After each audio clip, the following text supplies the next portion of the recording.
get into the meeting here tonight, I'd like to have you go to Proverbs 11. Always try to bring you a little devotional before the meeting.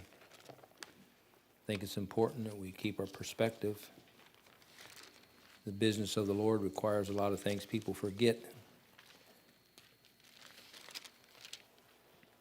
In chapter 11,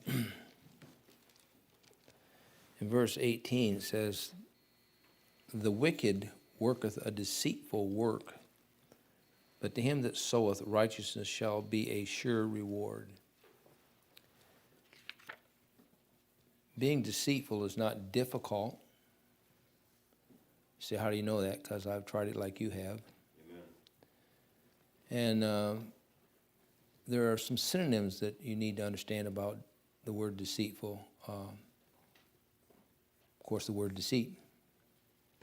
Dishonest, lying, cheating, untrustworthy, and so on are all synonyms of the word deceitful or deceit. We face deceit every day of the year. You can't hear a radio commercial or a TV commercial that isn't deceitful. I wish I had the money and the power to tell the truth to all those commercials. They lie to you. They're deceitful. They tell you, they tell you if you take this medicine, there's all the side effects. But have you ever noticed anybody never has any of them on the commercial? And that's strange that all the side effects can be there, but nobody ever has any. So we live in a deceitful world. You're being deceived right now. What you're being told about some things is so deceiving, it's not funny. Many of the government officials who are doing this have been found to be lying. They have actually been found to be lying. They have their own written work shows they lied. And yet Americans are so foolish, they don't think that matters. Amen. And so you're living in a deceitful time. And the sad part tonight, the sad part is that many Christians are deceitful. This is why the wicked work of the deceitful work. I mean, I understand that. That's the way he operates. But for saints, they ought not to be deceitful. A deceitful person is said to be connected to wickedness. Wickedness is defined as that which is evil, bad, or sinful. So a man who deceives folks is a person of evil or sinful nature. In the book of Ephesians, the Apostle Paul writes that ye put off concerning the former conversation the old man, which is corrupt. And then he says this, according to the deceitful lusts. So our old man is a lustful, deceitful old man. And if we're not careful, he begins to control our life. If there's anything I've noticed in 45 years, and not only have I noticed it among the church body, but I've noticed it in my own life, is that there can come a time in your life where you really get excited for the Lord and you really want to do something for the Lord, and boy, you hear a good sermon and everything's all right. And it doesn't take too long down the road that you just kind of shrivel up and die up, and then maybe you become deceitful, pretending to be something you're not. Paul's telling us that those who are saved, that the action in a deceitful way is an action that the former man does, not the new man. What this amounts to is that the man thinks because he's deceived you that he's gotten away with something. He believes because his action towards you are wrong, it's okay since you don't know. He thinks since you don't know, and what he might know is that you do know that you have been caught. You remember the story of the two brothers, Jacob and Esau? Do you remember that Jacob did, at the bidding of his mother, what was deceitful?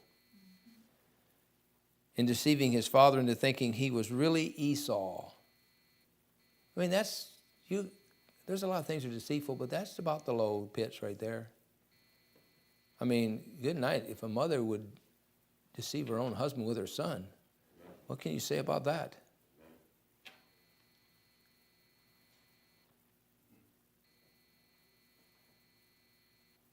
You know, he got the blessing. Esau was angry. Well, of course he was angry. Wouldn't you be angry if you found out you got deceived by your own brother? And that mama was in on it? Jacob was a daddy's boy. He was a man of the field. He was a hunter. He was a farmer. Jacob was mama's boy. Got to watch out for them mama's boys. That's biblical, by the way. He was so angry at being deceived by his brother. You know what he promised to do, remember? He promised to kill him. Yes, that's a terrible thing. You know what I've heard people say? Listen to me. You know what I've heard people say? I ought to kill that guy. Now, they don't really intend on doing it, but they said it. And if you said it, that means the intent's in your heart. You might end up doing it. And some people have killed somebody without the intent of killing somebody, but they were so intent on, you deceive me, and they do something and it kills a person. Now they're up for murder.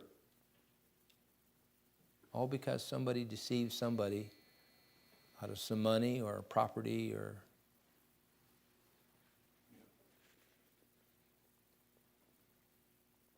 Jacob met Laban, and Laban was deceitful.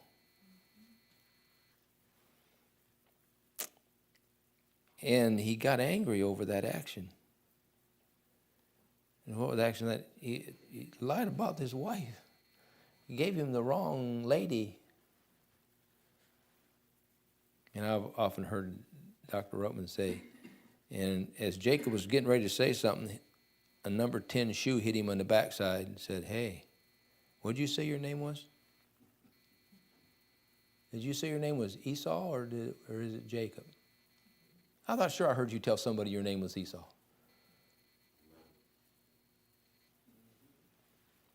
I've always said, of course I learned it from the doc, but I've always said that Jacob and Laban were two crooks out crooking each other. Deceitful actions produce deceit. That was deep. Now, God will forgive you for being deceitful. He'll forgive you for lying, and he'll forgive you for being dishonest. But sooner or later, you're going to begin to get repaid for the deceit, and you're not going to like it. I know I have. Solomon said this in Proverbs 20, verse 17. This is interesting. Bread of deceit is sweet to a man, but afterwards his mouth shall be filled with gravel. I don't know about you, but a mouthful of gravel does not sound inviting to me.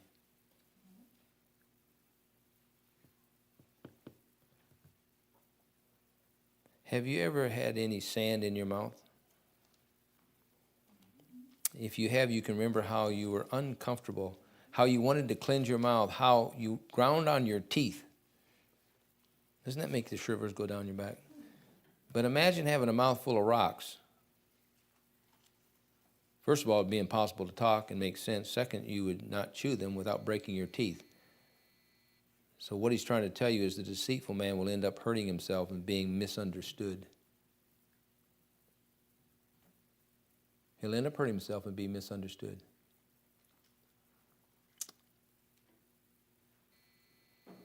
Now, before leaving this thought, I want you to consider the end of the verse, which says, "But to him that soweth righteousness shall be a sure reward." Simply put, the man who is honest in what he does, sowing, will reap a good and a rewarding harvest.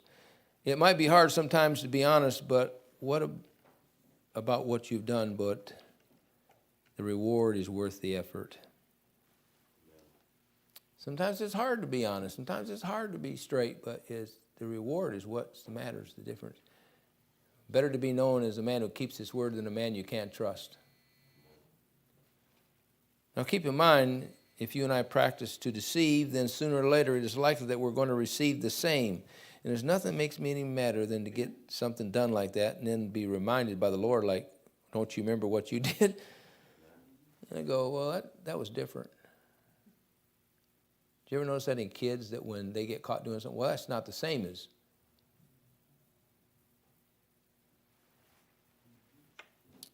Don't go to sleep. The business meeting's not started yet.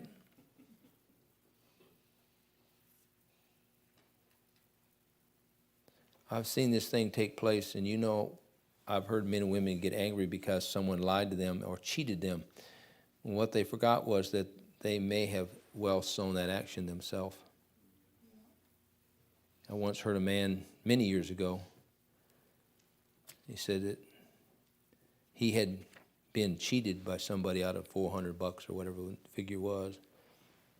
I come to find out later, I didn't know it at that time, but I come to find out later that he was well known for being dishonest himself and cheating people out of stuff.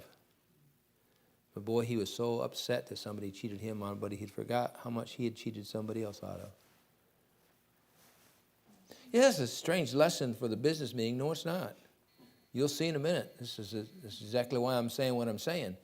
Because some of the most dishonest and deceitful places in the world, believe it or not, are church buildings. You can't believe how many times I have been approached by people who say, "Preacher, I need to talk to you about our church," and find out the preacher's been bilking the offering.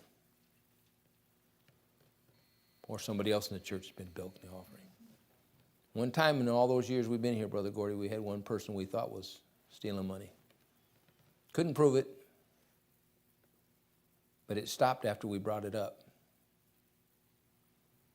You say, why? I would think that what you would want, anything more, you'd want an honest report given to you at the end of the year. That's why it's posted on the back board there, and you have a right anytime you want to get into the records, look at them. We have nothing to hide. When we tell you we're going to do something, that's what we plan on doing. We're not buying Dairy Queens and going to the Bahamas.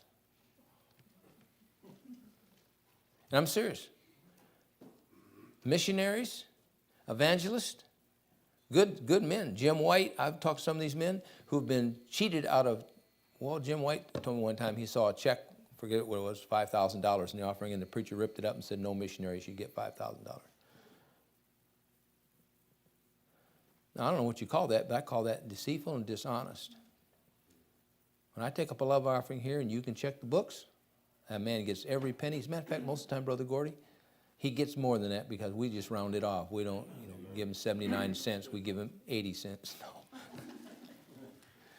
We just round it up to the next dollar.